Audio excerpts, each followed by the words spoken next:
সুপ্রিয় শিক্ষার্থী,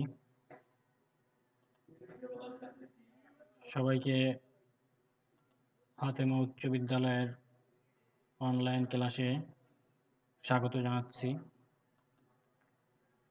আমি রবিন মণ্ডল, সহকারী শিক্ষক, ফাতেমা উচ্চ বিদ্যালয়, খুলনা। তো শিক্ষার্থী, আজ আমরা শিখব সপ্তম শ্রেণীর তথ্য ও যোগাযোগ প্রযুক্তি বইয়ের দ্বিতীয় অধ্যায় থেকে মেমোরি ও স্টোরেজ সম্পর্কে। আমাদের আজকের পাঠ্য বিষয় হচ্ছে তথ্য ও যোগাযোগ প্রযুক্তি। তো আজকের যে পার্ট, এই পার্ট থেকে তোমরা মেমোরি ও স্টোরেজ ডিভাইস কি তা বলতে পারবে, কয়েকটি স্টোরেজ ডিভাইসের নাম লিখতে পারবে, বিভিন্ন ধরনের স্টোরেজ ডিভাইস সম্পর্কে বর্ণনা করতে পারবে। তাহলে আমরা আমাদের পাঠে প্রবেশ করার চেষ্টা করি। তো প্রবেশ করার আগে দেখো, এখানে কিছু ছবি আছে এবং এই যে ছবিগুলো, এই ছবিগুলো সম্পর্কে তোমরা একটু চিন্তা করো। দেখো, প্রথম যে একটা ছবি আছে, মানুষের মাথা, অর্থাৎ আমাদের মাথায় আমাদের স্মৃতি সংরক্ষিত থাকে। এবার হচ্ছে desktop computer, smartphone, game console. তো আজকাল কোথায় মেমোরি স্টোরেজ ডিভাইস ব্যবহার করা হচ্ছে? অর্থাৎ আমরা যে মেমোরি স্টোরেজ ডিভাইস এগুলো ব্যবহার করছি, কোথায় ব্যবহার করছি? যে কম্পিউটার বা মোবাইল ফোন ছাড়াও প্রায় সকল প্রকার প্রযুক্তি পণ্যেই মেমোরি ও স্টোরেজ ডিভাইস ব্যবহার করা হচ্ছে। অর্থাৎ আমাদের যে মেমোরি বা স্টোরেজ ডিভাইস, এটা কম্পিউটার বা মোবাইল ফোন ছাড়াও প্রায় সকল প্রযুক্তি পণ্যেই এটা ব্যবহার করা হয়। এখন আরো কিছু আমরা ছবি দেখি। এই ছবিগুলো কি তোমরা চেনো? একটু বলতে পারো কোনটা কি, কিসের ছবি? তো দেখো, প্রথমে হচ্ছে একটা যন্ত্রাংশ, কম্পিউটারের যন্ত্রাংশ, যার নাম হচ্ছে র্যাম। এরপর হচ্ছে রম। এরপরে যেটা আছে, এইটা সবাই মনে হয় চেনো, এটা হচ্ছে মেমোরি কার্ড।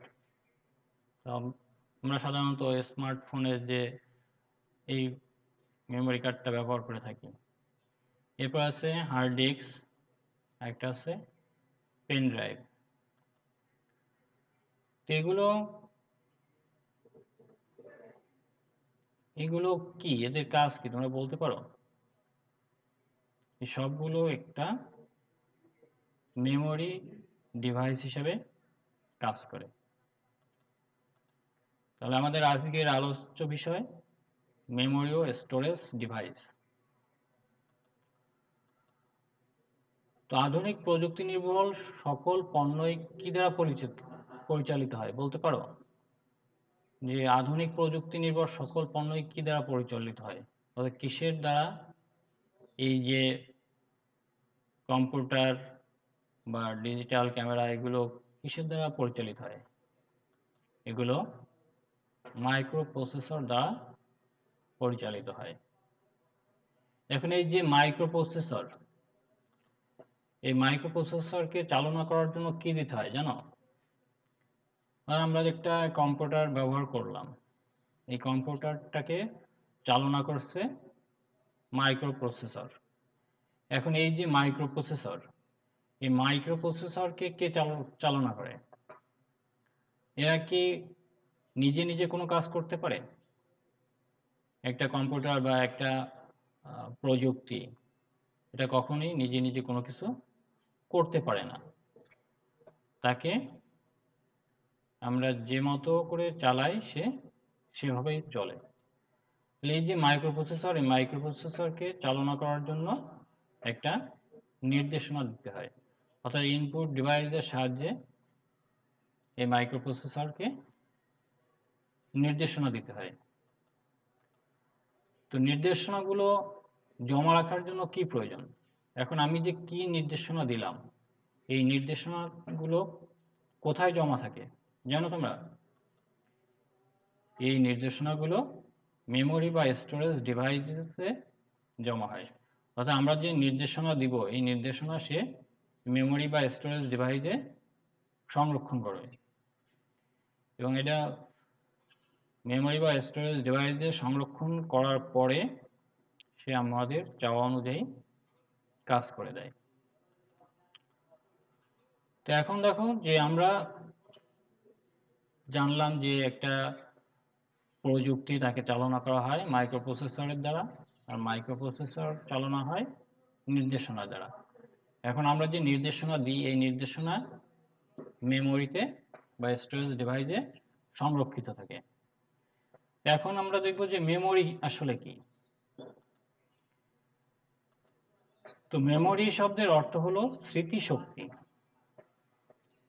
অর্থাৎ যে শক্তির দ্বারা কোনো ডিভাইসকে তথ্য ধরে রাখা যায় তাকে মেমোরি বলে।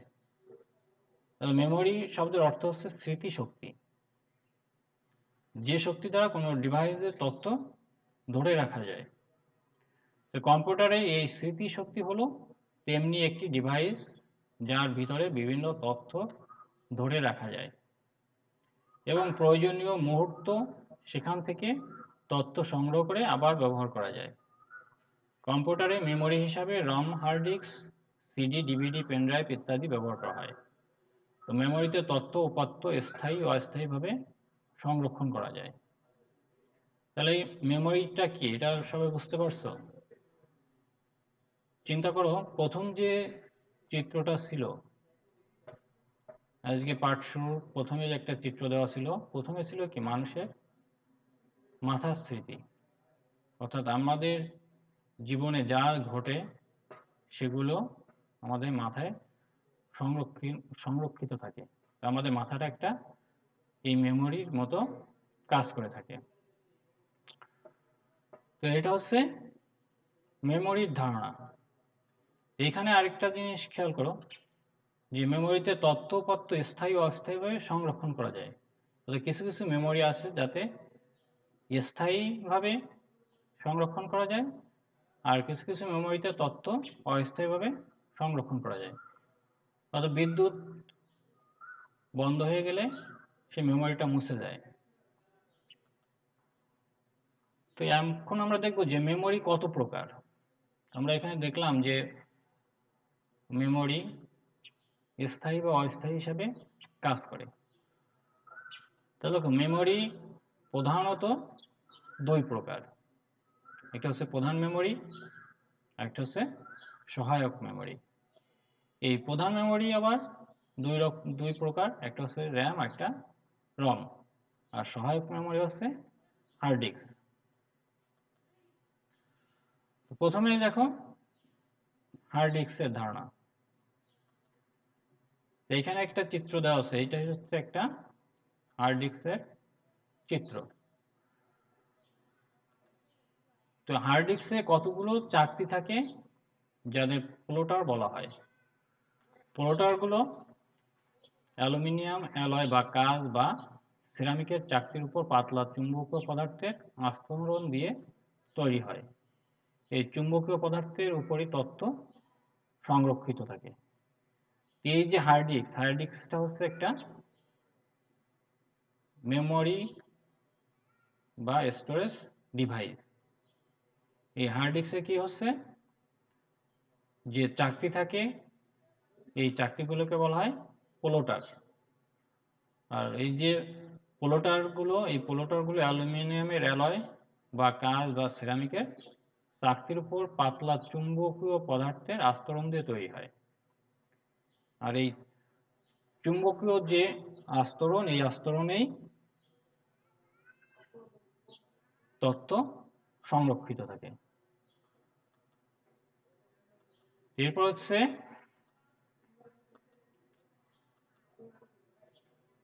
কম্পিউটারের যাবতীয় তথ্য হার্ড ডিস্কে জমা করে রাখা হয়। এটি আসলে তথ্য সংরক্ষণের প্রধান যন্ত্র। এই যে হার্ড ডিস্কটা, এই হার্ড ডিস্কটা হচ্ছে তথ্য সংরক্ষণের প্রধান যন্ত্র হিসেবে ব্যবহার করা হয়। আইবিএম কোম্পানি 1956 সালে মেইন ফ্রেম ও মিনি কম্পিউটারে ডাটা সংরক্ষণের জন্য প্রথম হার্ড ডিস্কের ব্যবহার করেন। প্রথম হার্ড ডিস্কের ব্যবহার করেন আইবিএম কোম্পানি কত সালে? 1956 সালে। তো আজকের কম্পিউটারগুলোতে সাধারণত 500 গিগাবাইট থেকে 4 টেরাবাইট তথ্য ধারণ ক্ষমতা হার্ড ডিস্ক লাগানো থাকে। এখানে তোমাদের এমসিকিউর জন্য মনে রাখবে যে প্রথম হার্ড ডিস্কের ব্যবহার করা হয় 1956 সালে, আর এই হার্ড ডিস্কের ব্যবহার করেন আইবিএম কোম্পানি। এরপর হচ্ছে র্যাম। এই যে চিত্রটা, এটা হচ্ছে একটা র্যাম চিপের চিত্র। তো র্যাম হচ্ছে কম্পিউটারের প্রধান মেমোরি। আর আমরা প্রথমে দেখলাম কি প্রধান মেমোরি এবং সহায়ক মেমোরি। প্রধান মেমোরিটি হচ্ছে র্যাম এবং রম। র্যাম হচ্ছে কম্পিউটারের প্রধান মেমোরি। এর পূর্ণরূপ হচ্ছে র্যান্ডম অ্যাক্সেস মেমোরি। প্রসেসর প্রাথমিকভাবে র্যামে প্রয়োজনীয় তথ্য জমা করে। প্রসেসর র্যাম থেকে তথ্য নিয়ে তা প্রক্রিয়াকরণ করে। প্রসেসর র্যাম যে কোনো জায়গা থেকে সরাসরি তথ্য সংগ্রহ করে বলে একে র্যাম বলে। এই যে র্যামটা, এই র্যাম হচ্ছে প্রধান মেমোরি। আর র্যামের পূর্ণরূপ হচ্ছে র্যান্ডম অ্যাক্সেস মেমোরি। তো এই যে প্রসেসর প্রাথমিকভাবে র্যামে প্রয়োজনীয় তথ্য জমা করে, আর প্রসেসর র্যাম থেকে তথ্য নিয়ে তা প্রক্রিয়াকরণ করে। তো প্রসেসর র্যাম যে কোনো জায়গা থেকে সরাসরি তথ্য সংরক্ষণ করে বলে একে র্যাম বলে। এরপর হচ্ছে রম। এই যে চিত্র, এটা হচ্ছে রম চিপের চিত্র। তো রম হচ্ছে কম্পিউটারের প্রধান মেমোরি। আমরা প্রধান মেমোরিতে দেখলাম কি র্যাম এবং রম। তাহলে রমও এক কম্পিউটারের প্রধান মেমোরি। এর পূর্ণরূপ হচ্ছে রিড অনলি মেমোরি। আইসিটি যন্ত্রপাতি বা কম্পিউটারের হার্ডওয়্যার সচল রাখার জন্য কিছু নির্দেশনার প্রয়োজন হয়। এই নির্দেশনাগুলো ছাড়া কম্পিউটার চালু করা যায় না। এই নির্দেশনাগুলো রমে স্থায়ীভাবে সংরক্ষিত থাকে। ব্যবহারকারীর বিশেষ ব্যবস্থা ছাড়া এটি মুছে ফেলতে পারে না। যে মেমোরি শুধু পাঠ করা যায় তাকে বলে রম। অর্থাৎ এই যে রম মেমোরি, এর পূর্ণরূপ হচ্ছে রিড অনলি মেমোরি। অর্থাৎ একে শুধু পাঠ করা যায়, কিন্তু সহজে একে মুছে ফেলা যায় না। অর্থাৎ এই রমের যে তথ্য, এই তথ্যগুলো স্থায়ীভাবে সংরক্ষিত থাকে এবং ব্যবহারকারীর বিশেষ ব্যবস্থা ছাড়া এই রম থেকে কোনো তথ্য মুছে ফেলা যায় না। এরপর হচ্ছে সিডি। সিডি বা ডিভিডি। তো সিডি হচ্ছে কম্প্যাক্ট ডিস্ক। সিডি এর পূর্ণরূপ হচ্ছে কম্প্যাক্ট ডিস্ক। তো সিডি বা ডিভিডি নিচের দিকে একটি পাতলা অ্যালুমিনিয়ামের পাতে থাকে, যা দুপাশে পলিকার্বনেট প্লাস্টিক দ্বারা সুরক্ষিত থাকে। সিডি বা ডিভিডিতে তথ্য রাখা বা পাঠ করতে লেজার রশ্মি ব্যবহার করা হয়। সিডি বা ডিভিডি ড্রাইভের লেজার বিম অ্যালুমিনিয়াম পাতে তথ্য সংরক্ষণ ও সংরক্ষিত তথ্য পড়তে সহায়তা করে। এই যে সিডি, সিডি এর পূর্ণরূপ হচ্ছে কম্প্যাক্ট ডিস্ক। এই সিডিতে কি থাকে? পাতলা অ্যালুমিনিয়ামের আস্তরণ, আর দুই পাশে থাকে পলিকার্বনেট প্লাস্টিক বা পলিকার্বনেট প্লাস্টিক দ্বারা সুরক্ষিত থাকে। আর এই যে সিডি, এই সিডির তথ্য রাখা বা পাঠ করতে লেজার রশ্মি ব্যবহার করা হয়। এরপর হচ্ছে সিডি জনপ্রিয় একটা মেমোরি বা স্টোরেজ ডিভাইস। এই জনপ্রিয়তার কারণ কি? সিডি বা ডিভিডির জনপ্রিয়তার কারণ হচ্ছে তথ্য ধারণ ক্ষমতা অনেক বেশি। অর্থাৎ এই যে সিডি, এতে তথ্য ধারণ ক্ষমতা অনেক বেশি এবং একে সহজে বহন করা যায়। এবং এই যে সিডি বা ডিভিডি, এটা সহজে নষ্ট হয় না, অর্থাৎ স্থায়িত্ব বেশি।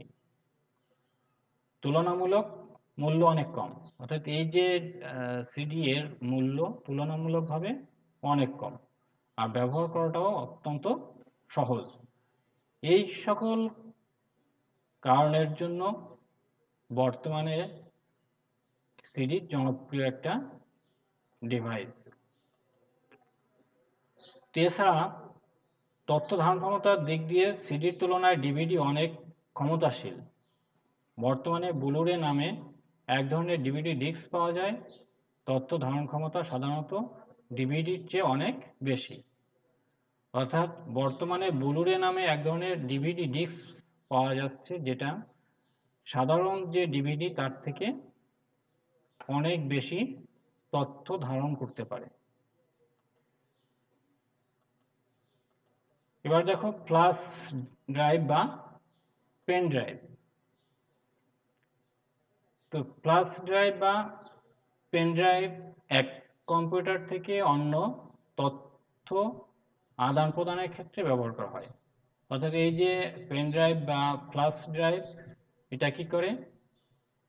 এক কম্পিউটার থেকে অন্য কম্পিউটারে তথ্য আদান প্রদান করে। অর্থাৎ এটা পোর্টে, একটা কম্পিউটারে পোর্টে লাগিয়ে সেই কম্পিউটারের থেকে যে কোনো তথ্য এই ফ্ল্যাশ ড্রাইভ বা পেন ড্রাইভে নিয়ে সেটাকে অন্য একটা কম্পিউটারে ব্যবহার করা যায়। তো এটি এক ধরনের স্টোরেজ ডিভাইস। এই স্টোরেজ ডিভাইসটি সহজে বহন করা যায়। 2000 সালের দিকে যখন এগুলো বাজারে আসে তখন 32 মেগাবাইট তথ্য ধারণ করতে পারত। বর্তমানে 32 গিগাবাইট বা তার বেশি পেন ড্রাইভ সহজেই পাওয়া যায়। অর্থাৎ প্রথমে যখন এই পেন ড্রাইভ বা ফ্ল্যাশ ড্রাইভ বাজারে আসে তখন এর ধারণ ক্ষমতা ছিল 32 মেগাবাইট, আর বর্তমানে এই যে ফ্ল্যাশ ড্রাইভ বা পেন ড্রাইভ, এর ধারণ ক্ষমতা 32 গিগাবাইট বা তার থেকে বেশি। তো শিক্ষার্থী, আজকে আমরা শিখলাম যে রম কোন ধরনের মেমোরি, পেন ড্রাইভের কাজ কি, রম র্যাম কম্পিউটারের ক্ষেত্রে কোনটি গুরুত্বপূর্ণ, সিপিইউ তথ্য প্রক্রিয়াকরণের পর তথ্য কোথায় গিয়ে জমা হয়, পেন ড্রাইভের অপর নাম কি। আশা করি তোমরা এগুলো উত্তর বলতে পারবে। এবার তোমাদের একটা বাড়ির কাজটা হচ্ছে তথ্য সংরক্ষণের জন্য সিডি, ডিভিডি, পেন ড্রাইভ অথবা মেমোরি কার্ডের মধ্যে কোনটিকে বেশি উপযোগী মনে করো। অর্থাৎ তথ্য সংরক্ষণের জন্য তুমি সিডি, ডিভিডি, পেন ড্রাইভ অথবা মেমোরি কার্ডের মধ্যে কোনটিকে বেশি উপযোগী মনে করো, যুক্তিসহ বর্ণনা করো। তাহলে তোমাদের বাড়ির কাজ হচ্ছে এইটা। তো শিক্ষার্থী, আজ তাহলে এ পর্যন্তই। আজকের ক্লাসে সকলকে আন্তরিকভাবে ধন্যবাদ জানিয়ে আজকের মতো এখানেই শেষ করছি। সবাই ভালো থাকো।